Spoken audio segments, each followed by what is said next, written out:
I am working on this carbon fiber frame I picked up pretty cheap. I've never really worked on carbon fiber before, and stripping down the bike to either paint it or not, but stripping down the bike anyways, I'm having a lot of trouble getting the bottom bracket off. And when I say a lot of trouble, I mean it's just not budging. I've soaked it in penetrant for days. I've applied a fair amount of torque on it, and not in the stand, but lying down, trying to distribute the pressure all over the frame, and it won't move. It's jammed in there.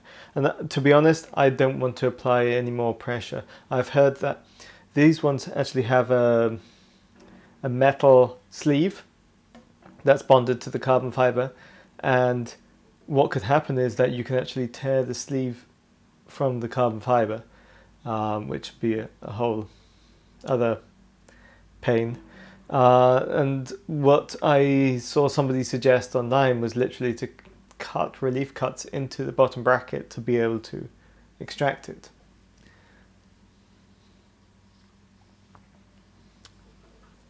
So looking at that, firstly you need to strip down the bottom bracket, because just trying to cut through all of the material that's here would be kind of problematic. There's actually a bearing inside like this, and the bearing has hardened steel edges, and I really don't want to have to cut through that, plus the fact that it would be spinning around. It makes for a very difficult cut compared to cutting through the relatively soft aluminium of the outside. And I've been looking around to see what other people have done. I couldn't find anything online, so I figured I would document my process. There's an outer sleeve on here, and then there's an inner part as well, an inner plastic part, and then there's the bearing. What people seem to be doing to remove the bearing is actually making some sort of press, and that's not actually something I can do in this situation, but I have figured out something for that as well. So firstly, need to get the I'd like to say that this is not going to be I'm not going to put this bottom bracket back in, so I don't care if I damage the bottom bracket itself, obviously, because I'm going to be cutting through it. So some of the other solutions for taking out the bearings, I think, were for replacing the bearings, which is not something I'm looking to do. The first step, though, is to get this out, and it should just, it snaps. Obviously the plastic on this is kind of brittle. There we go, screwdriver in there. There we go. So this is one part. It's like a sort of brittle plastic that covers the outside and the surface of the bearing itself. And then we've got a very disgusting grotty bearing cover there. And I don't know if I really need to remove that, but I will anyways.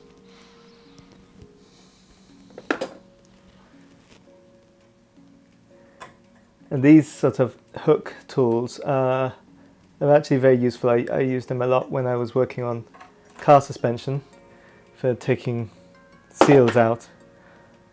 Anyways, here you can see all of the bearings that are caged inside this cartridge. And there's a little lip on the back, which is where some people are basically making a two-part wedge inside and then screwing it out. But I don't have those parts available, and I was looking around at what I could do to slowly work this pressed bearing out of out of here. And what I do have is a mighty mole wrench. And the mole wrench is great because, let me zoom out a bit. Once you're getting to the final part of the closure that it's set to, it's actually applying a huge amount of force at those last few sort of millimeters. And so what I figure is, if I can compress the outside, the inside towards the outside just a tiny little bit, and do that on each side, it'll slowly drift out the bearing. And so basically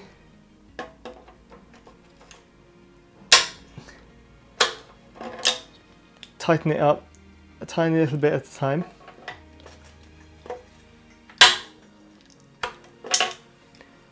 And work all four sides.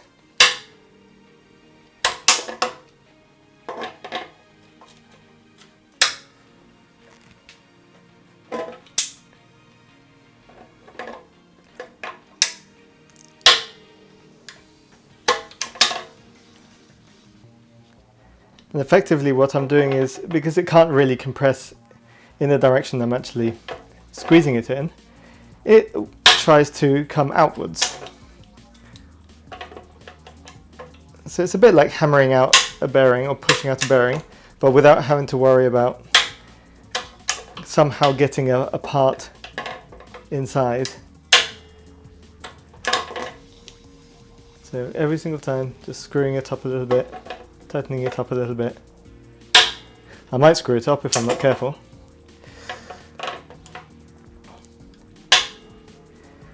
And these mole wrenches can actually be really good for small sort of applications of pressure in a very deliberate way, when you don't want to be using a hammer.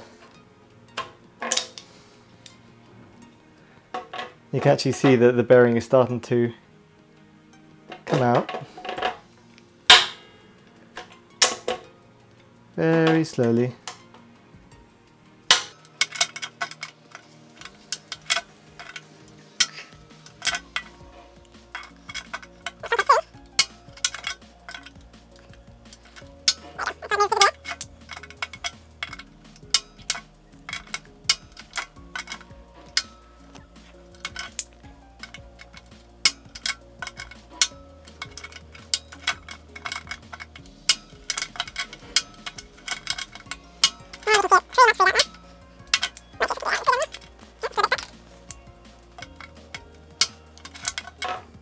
Obviously this will mangle up the outside of the bottom bracket, so if you're trying to preserve your bottom bracket, I wouldn't recommend this probably.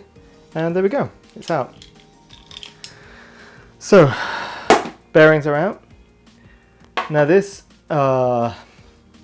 cup is seized in there, and one of the ideas I had was to cut relief cuts into it.